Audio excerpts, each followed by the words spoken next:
Hello everyone, मैं हूं शिवम द्विवेदी और आप देख रहे हैं अपना पसंदीदा चैनल ज्ञानोदय के गुरुजी।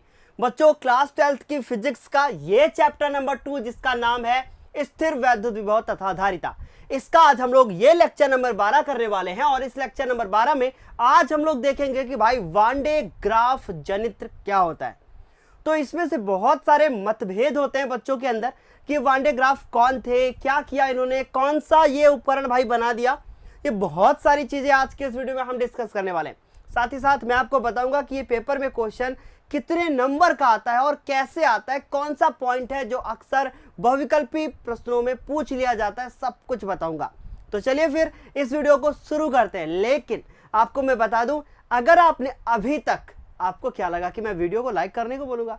नहीं, अगर आपने अभी तक ना पिछले वीडियोस को नहीं देखा है कि भाई कैसे हम लोग अच्छी स्थिति में विभव ज्ञात करते हैं, निरक्षीय स्थिति में विभव ज्ञात करते हैं, एकल बिंदु में कितना विभव होता है, एकल बिंदु की आवेश के कारण कितना विभव होता है, ये सारी चीजें ना हम लोग अपने पिछले वीडियोस में कंप्लीट कर चुके हैं। कुछ नहीं करना है, सीधे नीचे जाना है, डिस्क्रिप्शन बॉक्स में जाके पिछले वीडियोस को देख लेना है ताकि ये जो लेक्चर है ना ये आपको और अच्छे से समझ में आए। कुछ भी नहीं करना है प्यारे बच्चों। अपनी क्लास 12th की फिजिक्स की अच्छे से तैयारी करने के लिए नीचे डिस्क्रिप्शन बॉक्स में जाइए, चैप्टर वाइज हर एक पॉइंट को क्लियर कीजिए। चलिए इस वीडियो को जल्दी से अब शुरू करते हैं। वान डे ग्राफ जनित्र क्या है? पहले तो मैं बता दूं कि वान डे ग्राफ क्या है। ग्राफ सोच के अगर आपके मन में ग्राफ आ गया है ना तो उसको तो किनारे कर दो, क्योंकि वो जो ग्राफ होता है ना वो दूसरा है, इनके नाम में ही ग्राफ था। तो अगर आज तक अभी तक वान डे ग्राफ की जो अंग्रेजी है ना वो आप अगर ऐसे लिखते थे कि भाई वान डे ग्राफ, तो आप गलत लिखते थे, क्योंकि ग्राफ की अंग्रेजी तो ये है भाई, यहां पे ये नहीं है। वान डे ग्राफ जो था वो ऐसे आपको लिख रहा है बच्चों, वान डे ग्राफ ना। तो ये देखो बच्चों, वान डे ग्राफ ये हमारी क्या है, वान डे ग्राफ की अंग्रेजी है। ठीक है, समझ गए? तो ये वान डे ग्राफ थे। इन्होंने एक क्या बनाया, जनित्र। कैसा जनित्र बनाया? एक जनरेटर बना दिया। और वो कैसा जनरेटर है जरा ध्यान से देखो बच्चों। लिखा है कि सन 1931 की यह बात है जब वान डे ग्राफ ने ऐसे विद्युत जनित्र की रचना की जिसकी सहायता से उच्च कोटि का विभव उत्पन्न किया जा सकता है। और उच्च कोटि छोटी मोटी नहीं है, 10 लाख वोल्ट। यह 10 वोल्ट का झटका लगता है ना तो ऐसा लगता है भाई मैं हिल गया। ये तो 10 की घात 6 वोल्ट का विभव है, तो भाई ये बहुत ज्यादा है। तो ये एक ऐसा उपकरण बनाया है, क्या है क्या नहीं है सब बताऊंगा, थोड़ा धैर्य रखो। तो बच्चों 1931 की बात है जब वान डे ग्राफ ने एक ऐसा विद्युत जनित्र बनाया जिसकी सहायता से उच्च कोटि मतलब 10 की घात 6 वोल्ट का विभव उत्पन्न किया जा सकता है। भाई 10 लाख वोल्ट बहुत ज्यादा होता है, उत्पन्न किया जा सकता है। कैसे उत्पन्न किया जा सकता है? इस जनित्र द्वारा विशाल वैद्युत क्षेत्र का उपयोग आवेशित कणों को त्वरित करके उनकी ऊर्जाओं में वृद्धि करने में किया जाता है। इसका मतलब ये जो आवेशित कण है ये कौन कौन से कण होते हैं? अगर आपके मन में इलेक्ट्रॉन, प्रोटॉन और न्यूट्रॉन चल रहा है तो सही सोच रहे हो, पर थोड़ा सा गलत भी सोच रहे हो। इलेक्ट्रॉन प्रोटॉन हो सकता है पर न्यूट्रॉन नहीं हो सकता, वो उदासीन होता है। तो आवेशित कण कौन कौन से हैं? इलेक्ट्रॉन और प्रोटॉन, और जितने भी आयन्स हैं वो सब क्या है, वो आवेशित कण होते हैं, जितने भी आयन हैं। समझ गए ना? तो बच्चों क्या करते हैं कि इस जनित्र द्वारा विशाल वैद्युत क्षेत्र का उपयोग करते हैं और आवेशित कणों को त्वरित करके उनकी ऊर्जाओं में वृद्धि करने में किया जाता है। मतलब इससे हम लोग क्या करते हैं कि जो मेरे आवेशित कण होते हैं ना उनकी ऊर्जा को और ज्यादा बढ़ाते हैं। जितना ज्यादा ऊर्जा बढ़ाओगे ना उतना ही ज्यादा ये वोल्ट, मतलब यहां से पोटेंशियल, मतलब जिसको हम लोग विभव बोलते हैं, वो जनरेट होगा। तो ये एक ऐसा जनरेटर है जो 10 की घात 6 कोटि के वोल्ट को क्या करता है, उत्पन्न करता है लगभग। समझ रहे हो ना? ऐसा नहीं है कि बिल्कुल इतना ही करता है, उसके आगे पीछे हो सकता है। ठीक, समझ गए? वान डे ग्राफ कौन थे? 1931 में इन्होंने क्या दिया, जनरेटर बनाया भैया। और वो जनरेटर कैसा जनरेटर था? जो 10 की घात 6 वोल्ट का विभव उत्पन्न करने में सक्षम था। समझ गए? अब हम लोग देखेंगे कि आखिर ये किस सिद्धांत पर कार्य करता है। एक बात बताना, आपने तार तो जरूर देखा होगा, वो तार जो आपके घर में वायरिंग में यूज होते हैं, आपने वो देखा तो वहां पे आपको ये पता चला कि जो सिरा नुकीला होता है, भाई तार छोटे छोटे पतले पतले क्यों बनाए जाते हैं? आपने देखा ना कि एक पतला सा तार, फिर उसके अंदर छोटे छोटे मतलब पतले पतले से बहुत सारे तार हैं। ऐसा क्यों किया जाता है? क्योंकि उनमें आवेश जो होता है ना वो ऊपर सरफेस पे रहता है, जिसकी अच्छे से आवेश का प्रवाह हो सकता है। वैसे ही बच्चों जरा ध्यान से देखना, यहां पर एक पहला जो पॉइंट है वो क्या लिखा हुआ है कि इस मशीन के कार्य करने का सिद्धांत 2 स्थिर वैद्युत घटनाओं पर आधारित है। सिर्फ 2 घटनाएं, जिसमें से पहली घटना बहुत ज्यादा इंपॉर्टेंट है, जरा ध्यान से देखना। क्या लिखा है कि किसी आवेशित चालक से वायु में विसर्जन, क्या विसर्जन, यहां पे कुछ मिस हो गया है, उसको आपको लिखना है विद्युत विसर्जन। वायु में जो विद्युत का विसर्जन होता है ना, उसके नुकीले सिरों से प्राथमिकता से होता है। नहीं समझे आप? मान लो ये शिवम सर है, ठीक, किसी बच्चे ने क्या किया कि सर को अभी ना करंट लगाया किसी बच्चे ने, सबसे ज्यादा करंट का फ्लो कहां से होगा? इन उंगलियों से। बस ऐसा समझना कि मतलब जो नुकीले सिरे है ना, उनसे ज्यादा करंट का फ्लो हो पाएगा, नुकीले सिरों से प्राथमिकता से होता है। यही कारण है कि यहां पे देखो कंघी लगाई गई है। ध्यान देना, ये पहला पॉइंट कंघी से रिलेटेड है। अब ये कंघी से क्या इसका रिश्ता है आगे बताऊंगा, जरा ध्यान रखना, ठीक है। तो दूसरा है कि खोखले गोले का आवेश उसके बाहरी पृष्ठ पर विद्यमान होता है। अगर कोई खोखला गोला है, जैसे शिवम सर का पेट वैसे है बिल्कुल फ्लैट, देखो ध्यान से, ये मान लो गोला है बच्चों, और इस पर जो आवेश होगा तो plus plus plus plus plus plus plus, ये इसके ऊपरी सिरों पर ही स्थित होगा आवेश। ये तो मैं पिछले चैप्टर में भी बता चुका हूं ना कि कोई भी खोखला गोला होता है तो उसके अंदर कोई आवेश नहीं होता है, उसके ऊपर वाली सरफेस पे आवेश होता है। ये तो मैंने पिछले वीडियो में बताया था। तो ये दो सिद्धांत पे आधारित है कि भाई विद्युत का विसर्जन नुकीले सिरों से होगा, और अगर कोई खोखला गोला है तो उसके पृष्ठ पर ऊपरी, जो मतलब जो बाहरी पृष्ठ है, उस पर ही हमारा क्या होगा? आवेश स्थित होगा। भाई ये तो था सिद्धांत। सिद्धांत पे मैंने कुछ नहीं बताया, मैंने 2 पॉइंट बताए। मैंने वन डे ग्राफ जनित्र के बारे में बताया। अब हम करेंगे इसकी रचना। भाई रचना तो मैं करके आया हूं, बस कुछ बताना है आपको, लिखना है आपको, ठीक है। तो अगर कहो आप तो मैं बोल के लिखा दूं, और कहो आप तो मैं इसको लिख के दिखा दूं। मुझे लगता है लिख के दिखाना पड़ेगा तो ज्यादा अच्छा लगेगा। लेकिन फिर जाने से पहले, मतलब जा नहीं रहा यार, ध्यान से देखो, मैं इसको एक बार फिर से रिवाइज करूंगा। मैंने बोला कि वन डे ग्राफ कौन थे? भाई इनका पूरा नाम क्या था? One day graph. ग्राफ के अंग्रेजी जरा देख लेना, ठीक है, कुछ हमारे महान अंग्रेजी मीडियम वाले बच्चे। तो वन डे ग्राफ, भाई वन डे ग्राफ अंग्रेजी ये है, ये नहीं है ना, इनका नाम में दूसरा मतलब ग्राफ था, हिंदी में बोलोगे बट इंग्लिश अलग है। अब दूसरी चीज समझो, ये 1931 में इन्होंने क्या दिया था? एक जनरेटर बनाया था, और वो जनरेटर क्या करता था? वो 10⁶ कोट के 10⁶ वोल्ट कोट के विभव को उत्पन्न करता था। कैसे उत्पन्न करता था? कैसे उत्पन्न करता था? आवेशित कणों को जब ये डीसी से जोड़ा जाता था ना, तो वहां पे बहुत ज्यादा क्या होता था बच्चों? वो आवेशित कण, उनकी ऊर्जा में वृद्धि होने लगती थी, और जैसे ही ऊर्जा में वृद्धि होती थी, विभव क्या होता था? जनरेट होने लगता था। क्योंकि आपने एक फॉर्मूला पढ़ा है कि V = W/Q, है ना। तो जितनी ज्यादा ऊर्जा उतना ज्यादा विभव। तो बहुत ज्यादा यहां पे ऊर्जा क्या होती थी? ऊर्जा में वृद्धि की जाती थी। कैसे? आवेशित कणों को त्वरित करके। अब त्वरित कैसे करते थे? मान लो यहां पे ना ये इलेक्ट्रॉन है, ऐसे यहां इलेक्ट्रॉन है। अब इसको जब अलग से भाई प्रेशर करते ही रहोगे, रगड़ते ही रहोगे, मतलब त्वरित करते ही रहोगे इसको, भागो, तो इसकी ऊर्जा में वृद्धि होगी ना। जैसे कोई लड़का अगर बैठा हो, है ना, उसको बार बार आप छेड़ रहे हो, अरे उठो ना यार, शादी बारात पे वो बैठा है कुर्सी पे, आप गए उठो, अब उठने को बोल दिया आपने, त्वरित कर रहे हो ना उसको, एक बार तो उसकी ऊर्जा में वृद्धि होगी ना, झट से अलग, या तो किनारे हो जाएगा, तो 4 बातें आपको सुनाएगा, बस इतना ही होता है, ठीक है। तो चलो वो दिल पे बातें मत लो, इसको समझ गए होगे आप लोग। सिद्धांत के बारे में बात करते हैं। 2 स्थिर वैद्युत की घटनाएं थी। पहली कि भाई जो भी विद्युत का विसर्जन होगा वो नुकीले सिरों से प्राथमिकता से होगा। मतलब प्रायोरिटी किसको दोगे आप? नुकीले सिरों को। जैसे मेरी उंगलियां, यही से विद्युत का विसर्जन होगा, ठीक है। और उसके बाद देखो, खोखले गोले का आवेश उसके बाहरी पृष्ठ पर विद्यमान होता है। बाहरी पृष्ठ मतलब अगर कोई खोखला गोला है तो उसकी ऊपर वाली सरफेस पे ही जो आपका आवेश होगा वो विद्यमान होगा। अब मैं इसकी रचना बताने से पहले जरा आप लोग स्क्रीनशॉट ले लो, ठीक है, अभी ले लेना, पीछे जाऊंगा, लेकिन मैं रचना लिखूंगा भी और बताऊंगा भी, लेकिन पहले बता देता हूं, बाद भी लिख देता हूं। देखो ये एक खोखला गोला है, मान लो, इसको नाम दिया है एस। अब कुछ लोग सोचेंगे शिवम सर अपना नाम का अंग्रेजी वाला पहला मतलब शिवम का एस लिखा हुआ है। नहीं, ऐसा कुछ नहीं है। एस फॉर स्फेयर, इसीलिए गोला बोलते हैं, गोले को स्फेयर बोलते हैं, इसलिए एस नाम दिया बच्चों, ठीक है। उसके बाद ये घिरनियां है। अब घिरनियां समझ के है, मैं सोचना कि वो पानी खींचने वाली जो कुएं में ही होती हैं, हाँ बिल्कुल वही सोच रहे हो, उनको घिरनियां बोलते हैं, लेकिन अंग्रेजी भाषा में उनको पुली बोलते हैं, इसलिए यहाँ पे P1 और P2 है, समझ गए। ये P1 है और ये P2 है, ये घिरनियां है। दूसरी चीज, ये एक रबड़ का पट्टा लगा हुआ है, ये रबड़ की एक पट्टी बंधी हुई है, और जो कंटिन्यू ऐसे देखो एरो बना हुआ है, ऐसे ऐसे ऐसे से घूमेगी, पानी लेके नहीं जाएगी यार, आवेश लेके जाएगी, समझ भाई। तो ये P1 है और ये P2 है। अब आप सोच रहे होंगे कि सर ये क्या लगा हुआ है। एक बात बताओ बच्चों, कभी चक्की गए हो, आटा चक्की गए हो? क्या होता है, एक पट्टा पहले मान लो जो भी मशीन होती है बिजली की, है ना, जिसको हम लोग मोटर बोलते हैं, मोटर से पहले एक पुली में कनेक्ट होता है, उस पुली से अलग अलग मशीनों में कनेक्ट कर दिया जाता है। तो वैसे ही देखो ये मोटर है, ठीक, और उसके बाद ये भाई यही तो घुमाएगा यार, ये मोटर है और ये P1 हमारी पुली है, और उसके बाद ये पूरा ऐसे घूम रहा है। मोटर इसके अंदर तो बांध नहीं सकते थे, इसको बाहर बांधा है, मोटर बाहर बांध दिया, इसको घुमाएगा, फिर ये पुली उसको ऊपर घुमा के फेंकेगी।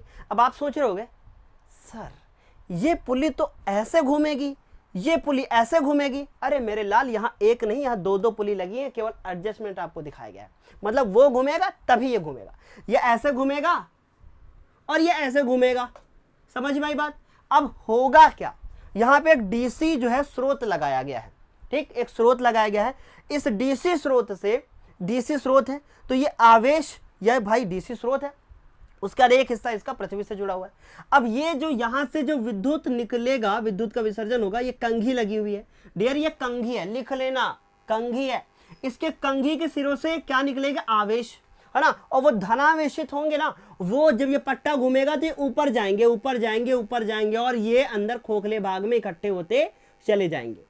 समझ रहे हो ना, ये खोखले भाग में इकट्ठे होते चले जाएंगे। ये सब मैंने कार्यविधि बताई है और रचना भी बताई कि क्या क्या है। गोला लगा है, पट्टा लगा है, घिरनी लगी है, मोटर लगा है, डीसी लगा हुआ है, और उसके बाद ये कंघी लगी हुई है, ये घिरनी घूमेंगी। ये सब तो भैया रचना में है ना। अब इसके बाद कार्यविधि क्या है, तो रचना कार्यविधि मैं आपको बताऊंगा, आपको नोट करना है। पहले स्क्रीनशॉट ले लो इसको। तो उम्मीद है कि आप लोगों ने स्क्रीनशॉट ले लिया होगा, ठीक है। हमने आपको बता दिया कि सिद्धांत क्या है। अब मैं आपको इसकी रचना बताता हूं। तो हमारा जो अगला पॉइंट है वो क्या है बच्चों, रचना, ठीक है। रचना के बारे में बताएंगे। तो बच्चों मैं सोच रहा हूं कि आपको रचना में बोलकर बता दूं, आप लोग इसको लिख लो, ठीक है। मैंने आपको बता भी दिया है, जो बच्चे पढ़ने वाले होंगे वो जरूर लिखेंगे। चलिए मैं इसको बोल देता हूं, आप लोग लिख लो। देखो, इसमें धातु का एक बड़ा गोला S होता है, आपको लिखना है। इसमें धातु का एक बड़ा गोला S होता है, दो अचालक स्तंभों पर सधा होता है। मतलब ये हमारे क्या हैं, अचालक स्तंभ है। लिखते जाओ बच्चों, ये दो अचालक स्तंभ है, इन स्तंभों पर ये टिका होता है। दो अचालक स्तंभ है और ये हमारा एक कोई गोला है बच्चों, चित्र बना लेना है आपको, ठीक है। इसमें एक धातु का गोला होता है, जो धातु का गोला S होता है, जो दो अचालक स्तंभों पर क्या होता है, बंधा होता है, या आप लिख सकते हो सधा होता है, ठीक। जिसमें रबड़ की बेल्ट लगी होती है, ये देखो बेल्ट लगी हुई है, जिसमें रबड़ की बेल्ट लगी होती है। उसके बाद जिसमें दो घिरनियां, या आप पुली भी लिख सकते हो, जिसमें दो घिरनियां P1 व P2 लगी होती हैं, ठीक है। P1 व P2 लगी होती हैं, जिन्हें विद्युत मोटर से घुमाया जाता है। तो बच्चों इनको P1 और P2 को मोटर से घुमाया जाता है, इतना लिख लिया आपने। इसके बाद लिखना है कि निचला भाग उच्च विभव वाले डीसी स्रोत के धन टर्मिनल से तथा ऊपरी भाग गोले के आंतरिक पृष्ठ से जुड़ा होता है। ध्यान से देखना बेटा, इसका जो नीचे वाला हिस्सा है वो कैसा है, यहां इसके साथ जुड़ा हुआ है, इस पट्टे के साथ, है ना। और ऊपर का हिस्सा जो पुली का होता है वो गोले के अंदर होता है। समझ गए, इतना आपने लिख लिया होगा। फिर उसके बाद आपको क्या लिखना है, ध्यान से सुनना। इसके बाद आपको लिखना है हाँ कि जुड़ा रहता है। हो गया इतना काम। अब उसके बाद, अब इसकी रचना तो हो गई, अब आपको लिखना है इसकी कार्यविधि। तो बच्चों ये थोड़ा बड़ा था, इसलिए मैंने सोचा कि आपको मैं बोलकर बता देता हूं, तो आप जल्दी ज़्यादा अच्छे से लिख पाओगे, मैं ज़्यादा चीज़ें बता भी पाऊंगा। कार्यविधि, कार्यविधि में सबसे पहले क्या किया, देखो बच्चों, जब निचले भाग ब्रैकेट में क्या लिखोगे, कंघा, कंघे को क्या बोलते हैं अंग्रेजी में, कॉम्ब, ठीक है। जब निचले भाग, कॉम्ब मतलब C1, C नाम दे दो बस। जब निचले भाग, और ब्रैकेट में क्या लिखोगे, कंघा, जब निचले भाग कंघा को उच्च विभव दिया जाता है। बच्चों इसको क्या देंगे हम लोग, इसको उच्च विभव दिया जाता है। भाई कंघे को उच्च विभव कैसे देंगे, DC, है ना, उच्च विभव दिया जाता है, तो इसके स्थान पर धनायन उत्पन्न हो जाते हैं। तो यहां पे धनायन उत्पन्न होने लगेंगे। अब ये पट्टा तो लगातार घूम रहा है, ठीक है, धनायन उत्पन्न होने लगेंगे, इतना लिखा आपने। उसके बाद आपको लिखना है कि कंघे व धनायनों के बीच में, कंघे व धनायनों के बीच में प्रतिकर्षण बल होने के कारण यह कौन धनायन या पट्टे की सहायता से, या बेल्ट लिखना बेटा, ठीक है, पट्टा मत लिखो, या बेल्ट की सहायता से ऊपर चले जाते हैं, ठीक है। यह बेल्ट घूमती रहती है, क्योंकि बच्चों ये लगातार घूमती रहेगी जब तक मोटर चलती रहेगी। यह बेल्ट घूमती रहती है, जिस कारण धनावेश गोले के आंतरिक पृष्ठ पर इकट्ठे हो जाते हैं। बच्चों ये इसके आंतरिक पृष्ठ पर इकट्ठा हो जाएंगे, कौन, धनावेश आंतरिक पृष्ठ पर इकट्ठा हो जाते हैं, जिस कारण इसका विभव उच्च हो जाता है। क्योंकि बच्चों जैसे ही अगर इस पर बहुत ज़्यादा आवेश उत्पन्न हो जाएगा तो बच्चों इस पर क्या हो जाएगा, आवेश अगर बहुत ज़्यादा हो जाएगा तो विभव बहुत ज़्यादा उत्पन्न हो जाएगा। इतना आपने लिख लिया, पैराग्राफ चेंज करोगे, आगे लिखोगे, और एक एक पॉइंट बता भी रहा हूँ अच्छे से। मैं ऐसा फील करा रहा हूँ आपको कि ये ऑफलाइन क्लास चल रहा है, शिवम सर पढ़ा रहे हैं। जिसको विश्वास करना है, जिसको मुझ पे विश्वास है, वो आज कमेंट करके बताएगा कि आपको कैसा लग रहा है पढ़ के, प्लीज, है ना। क्योंकि कुछ लिखोगे ना तो वो मैं पढ़ता जरूर हूं। अगर मैं रिप्लाई ना करूं आपको, रिप्लाई मैं उसी को करता हूं जो चीज किसी को पूछना होता है, ठीक है। अगर आप लिखते हो बहुत अच्छा पढ़ाया सर, बहुत अच्छा है, तो मैं बस वही दे दिया और आप समझ गए कि सर ने देख लिया अच्छे से, है ना। क्योंकि अगर मैं ऐसे रिप्लाई करूंगा तो दिन में बहुत सारे कमेंट्स आते हैं, फिर कोई छूटेगा ना तो वो सोचेगा सर ने मुझको रिप्लाई नहीं किया, ठीक है। तो इसलिए सब मेरे जैसे, मतलब मेरे लिए सब एक जैसे हो बेटा। अगर किसी को समस्या है तो मैं आगे हूं, ठीक है। अब देखो पैराग्राफ चेंज करना है। जब विभव बहुत अधिक हो जाता है, भाई अगर बहुत ज्यादा विभव हो जाएगा तो क्या होगा, तो गोले के पास वायु की परावैद्युत तीव्रता टूट जाती है। जो गोला है ना उसके पास की परावैद्युत तीव्रता टूट जाती है, जिस कारण आवेश का क्षय हो जाता है। भाई अगर परावैद्युत की तीव्रता टूट जाएगी तो आवेश का क्या होगा, क्षय होने लगेगा। आवेश का क्षय मतलब आवेश जो बहुत ज्यादा ऊपर जा रहा था ना वो नष्ट होने लगेगा, वो काम में नहीं आएगा। आवेश का क्षय होने लगता है। क्षय होने की दर गोले पर स्थानांतरित आवेश के बराबर हो जाती है। मतलब जितना आवेश ऊपर जाएगा उतना क्षय हो जाएगा, ये लाइन बोल रहे हैं। गोले पर क्षय होने की दर स्थानांतरित होने वाले स्थानांतरित आवेश के बराबर हो जाती है। जितना ऊपर गया उतना आवेश क्षय हो गया। इस क्षय को रोकने के लिए, इसको अंडरलाइन करके ब्लैक पेन से लिखना, इस क्षय को रोकने के लिए जनित्र को पृथ्वी से जोड़कर, ये जो जनित्र है ना इसको पृथ्वी से जोड़कर उच्च दाब पर वायु से भरे टैंक में रखा जाता है। मतलब पूरा जनित्र जो सिस्टम है ना उसको टैंक में रखते हैं, उच्च दाब पर, वायु बहुत ज्यादा उसमें भरी होती है, ठीक है, और उच्च दाब से भरे वायु के टैंक में रखा जाता है। तो ये था बच्चों क्या, हमारा वन डे ग्राफ जनित्र। 2 मिनट लगेगा, पूरा रिवीजन करेंगे ताकि आपके माइंड में सेट हो जाए, ठीक। पहले मैंने बताया कि 1931 की बात है जब वान डे ग्राफ ने एक जनित्र बनाया और इस जनित्र की सहायता से आयन को, मतलब आवेशित कणों को त्वरित करके उनकी ऊर्जाओं में वृद्धि की जाती है और 10⁶ वोल्ट कोटि का एक विभव उत्पन्न किया जाता है।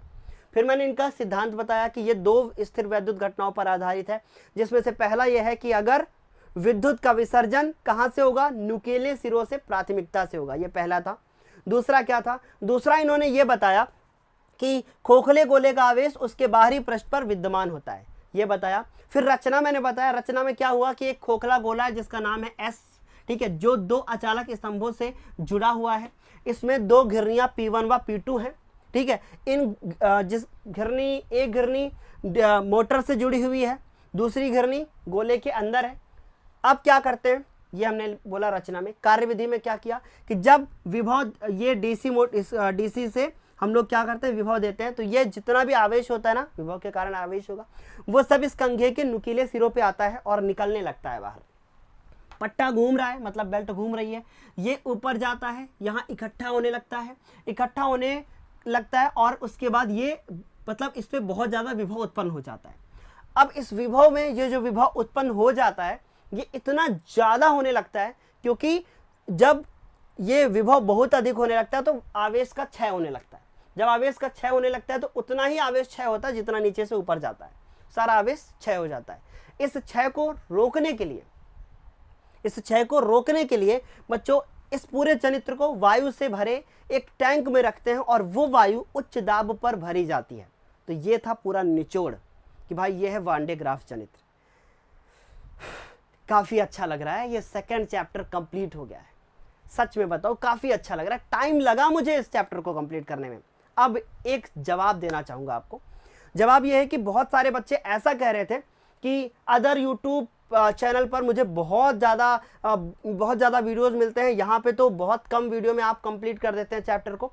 तो बच्चों आप देख रहे हो कितने टाइम में मैंने ये वान डे ग्राफ जनित्र बताया, और मुझे नहीं लगता कि इस वीडियो को देखने के बाद किसी को वान डे ग्राफ जनित्र में कोई कंफ्यूजन होगी। मैंने 2 नहीं 3 बार बता दिया इतनी देर में क्या है वान डे ग्राफ।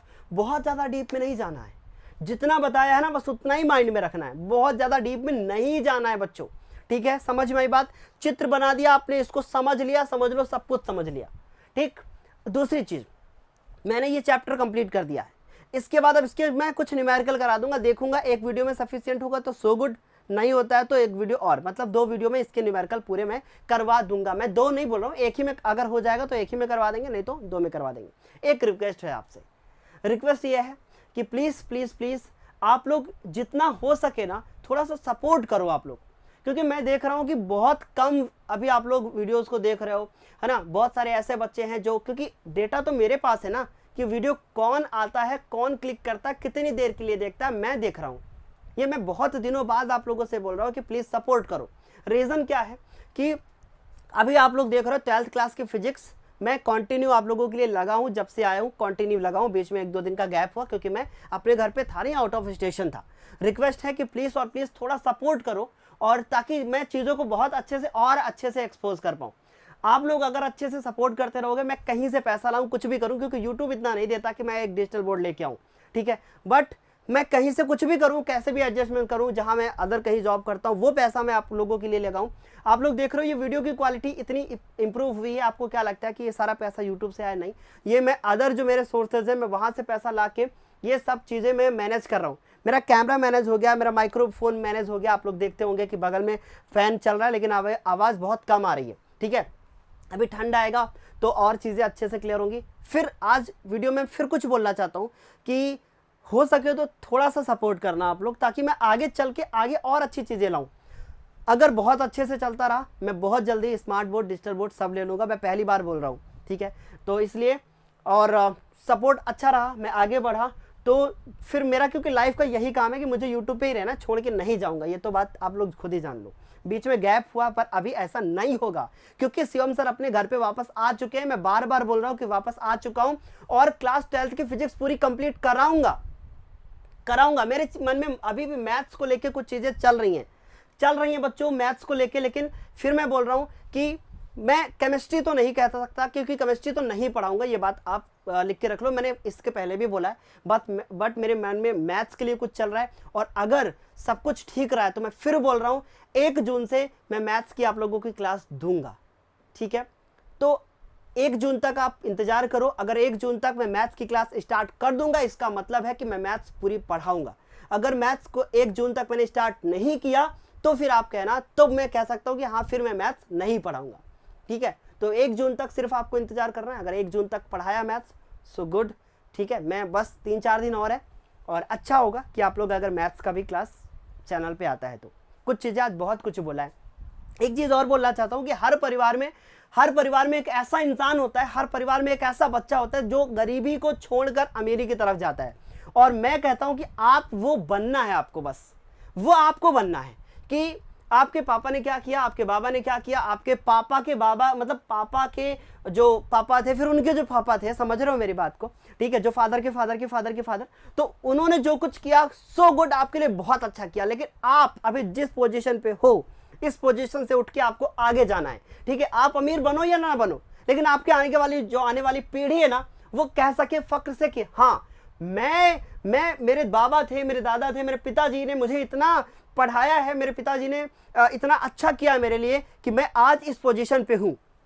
आपके पिताजी ने आपको कहीं पढ़ाया हो, सरकारी स्कूल में पढ़ाया हो, प्राइवेट में पढ़ाया हो, किसी अच्छे से स्कूल में पढ़ाया हो, बहुत अच्छा है, उन्होंने जो किया, क्योंकि कोई माँ बाप नहीं चाहता कि वो अपने बच्चों को किसी ऐसे स्कूल में पढ़ाए जहाँ पे उसको अच्छे से शिक्षा ना मिल सके। हर माँ बाप हर बच्चे के लिए बहुत अच्छा करता है। आपके माँ बाप ने जो आपके लिए किया बहुत अच्छा है।